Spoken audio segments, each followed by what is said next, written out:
Un feliz 12 de agosto para todos ustedes. En este día jueves hay mucha información que quiero, volcar su atención hacia el tema de la inflación, el tema de los bancos centrales, porque este va a ser un día de muchas decisiones. Han salido ya los datos del índice de precios al consumidor ayer en Estados Unidos. El dato fue, pues, más o menos en línea con lo esperado, pero estamos hablando de niveles altos de inflación. Hoy salió los precios que pagan los productores en Estados Unidos. Bueno, pues está en récord y hay que decir que esto, pues, es el costo de esta reactivación. Más tarde tendremos la decisión del Banco Central de México, el Banjico, de si sube o no su tasa de interés. Los economistas están hablando de sí, la va a subir y la va a subir a 4,50%. México, uno de los países donde esta presión ya llevó a este nuevo ciclo de apretones de tasas de interés, de elevar el costo del dinero. Perú también va a estar moviéndose en ese sentido. Y hay un país en particular sobre el cual quiero empezar a enfocarme en nuestra conversación con nuestro invitado, que es Argentina, porque también esta tarde se va a conocer el dato de inflación, un problema que viene ya cargando Argentina desde hace varios años ya, y por ello es que queremos entender cuánto esta reactivación de operaciones, de la demanda, de la gente regresando a su vida lo que puede, está exacerbando este gran problema para el bolsillo de los argentinos. Claudio Suchovicki es el the one and only para hablar de estos temas. Me da un enorme gusto reconectar contigo. Tiene tiempo que no hablábamos, Claudio. Es verdad. Y ante todo, muchísimas gracias, lo que siempre ponderamos nosotros, la confianza en prestarme, en este caso, el micrófono o la pantalla para compartir con tus televidentes. Bueno, pues decía yo que este es el fenómeno, digamos, siguiente, el eslabón siguiente de esta crisis, guión recuperación por la pandemia, el fenómeno inflacionario. Pero el caso particular de Argentina, como el de Venezuela, por ejemplo, por mencionar dos países, son muy peculiares. Por lo tanto, preguntarte cómo abrimos esta conversación en torno a este fenómeno. Mira, quizás nos centralizamos en el dato de inflación de hoy. Y te va a decir, no sé, no lo sé, pero ponele que te dé 2,8, 2,9, 3,1, 3,2. ¿Qué cambia el coma 1, coma 8, coma 2, coma 3 cuando el problema es claramente estructural? Vos hacías un pantallazo inicial. Déjame darte un dato que a mí me sorprende muchísimo, pero me parece el dato saliente desde el 2020. En el 2020-2021, en el mundo, se emitió un cuarto del dinero existente. ¿Escuchaste? Un cuarto del dinero existente, desde el inicio del dinero.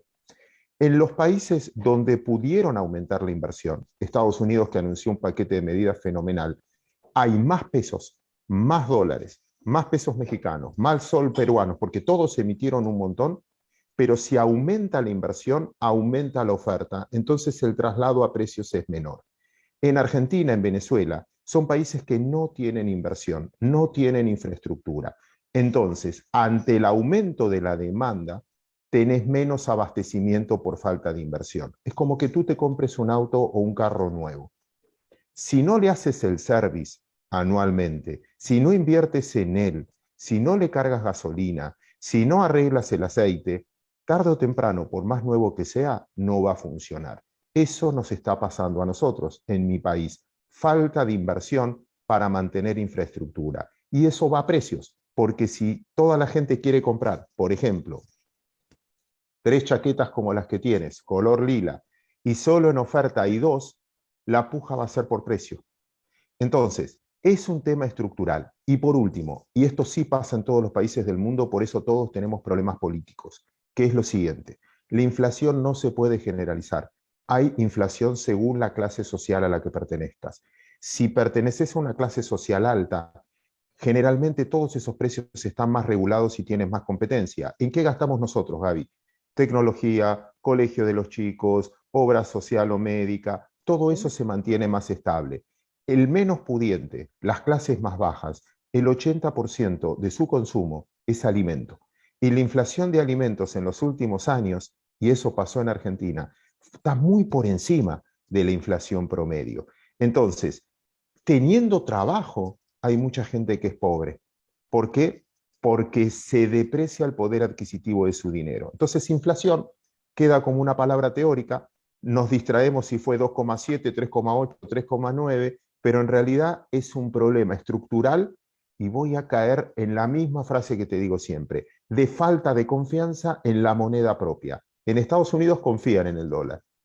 en Argentina, en Venezuela, a veces en México, a veces en Perú no tanto porque hace 15 años tiene el mismo presidente del Banco Central, pero a veces en Colombia, es más difícil confiar en su moneda.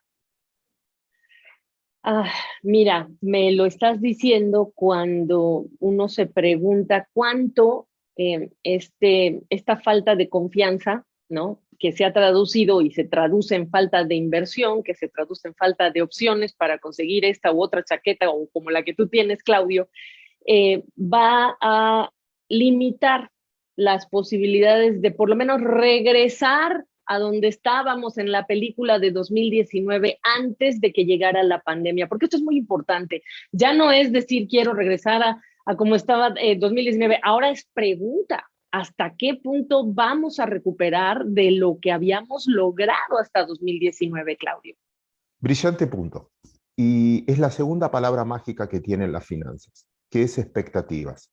Mira, Gaby, yo soy uno de los que se equivocó en el 2017 y 2018. Me equivoqué mal por haberme equivocado la palabra expectativa con esperanza. Esperanza es un sueño. Dale, vamos a ganar, seguro que vamos a ganar. Expectativa es tener datos para entender por qué vas a ganar. ¿Por qué vas a ganar? Entonces, déjame centralizar. Hay gente y hay sociedades que le tienen ganas al futuro y viene la revancha del consumidor. Lo ves claramente en Estados Unidos, lo ves en alguna medida la microeconomía en Brasil, pero cuando vos te detienes a hablar en Argentina o México, si quieres, y preguntas, ¿cómo ves el futuro? ¿Mejor o peor? Y todos, ya no es un problema político, ya no es un problema económico, es un problema anímico, es un problema de expectativas futuras. Entonces, lo que yo siento en mi país, porque me pasa a mí en primera persona, es que cuando vas perdiendo expectativas de futura, de mejora, en vez de invertir, ahorrás, porque le tenés miedo al futuro. Entonces, en vez de cambiar el auto, cambiar las chaquetas, servirte otro café, decís, no, me voy a cuidar, no voy a gastar, la voy a guardar por si adelante, y ese ahorro es lo que le saca inversión, ese exceso de ahorro o desconfianza, es lo que le saca inversión. Por lo tanto, va a ser muy selectivo, va a haber sectores en el que sí van a volver mejor que en el 2019, mucho mejor que en el 2019, porque se aceleró un proceso de cambio, pero otros en que nos va a costar mucho más si no tenemos el cambio, porque la gente se comunica de otra manera, aprendió las noticias, aprendió a leerlas de otra manera, aprendió a creer en personas más a veces que en empresas. Entonces, seguir vía red social, vía Twitter a una persona. Entonces, todos esos cambios va a abrir un montón de oportunidades para algunos, pero va a ser encerrarse en el no cambio, va a aferrar a otros al fracaso. Por eso otra vez, me parece que viene un mundo más pyme, más chico, más metro cuadrado, que yo cuide mi metro cuadrado. Los grandes países, las grandes corporaciones, los grandes números de inflación, de PBI, no van a representar a la gente. Entonces va a ser mucho más selectivo. Perdón lo extenso de la respuesta. No, no, no. De hecho, me parece importante porque además esto nos llama como ciudadanos a pensar y repensar en el tipo de líderes que tenemos, y es que les llamamos líderes o autoridades que nos representan porque los elegimos para que así fuera. Aun cuando tenemos sociedades bien polarizadas y decir los elegimos, bueno, pues los eligieron ellos, yo no. Mucha gente diría sobre el caso de Perú, sobre el caso, no sé, hasta de México en las últimas elecciones, sobre el caso de Estados Unidos, es decir, este presidente no me representa, pero el caso es que nos tienen que gobernar a todos. Y el momento en América Latina no podría ser más delicado, Claudio, por este factor, el de la polarización, y te lo incluyo porque tocaste el tema de, por ejemplo, los precios de los alimentos. Hace unas horas hablaba de los precios del gas LP, que es un factor adicional de presión que le está generando a muchos gobiernos en Perú, en Argentina mismo, en México, etcétera. Y el efecto de la presión social pues tiene el potencial de aún pues atrincherarnos en nuestro ánimo, en esta actitud defensiva que tú dices, e incluso, para que no piensen que estamos hablando de psicología, hasta estas cosas le importan a un banquero central para manejar esa expectativa. Eh, ¿Cómo se viene el cierre de año, por lo tanto, cuando además en tu país también tendremos elecciones? Y hay estos desafíos en un momento en el que además los gobiernos tienen que seguir gastando porque la pandemia no está controlada, pero están también tratando de reconstruir el colchón porque la chequera, pues en algunos casos ha dado de sí, Claudio. Sí, está muy bien. A ver, tratando de centrarme más en datos, ¿no? Para no quedar en este caso como que estamos hablando de psicología, como decías recién, pero tiene que ver. Mira, hay algo de sentido común, solo de sentido común.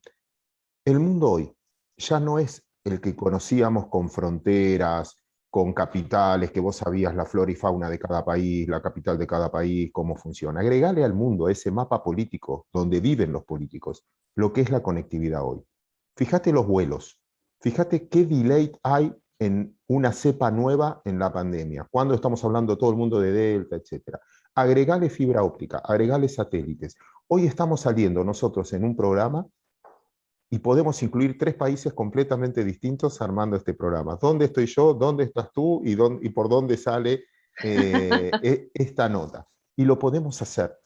¿Qué quiero decir con esto? La conectividad cambió el mundo y sentido común. En el 2020 se frenó el mundo de golpe. Con una semana de diferencia, todos los países frenamos. Entonces, imagínate el que produce petróleo. Vos decías recién el valor de la gasolina o el GLP.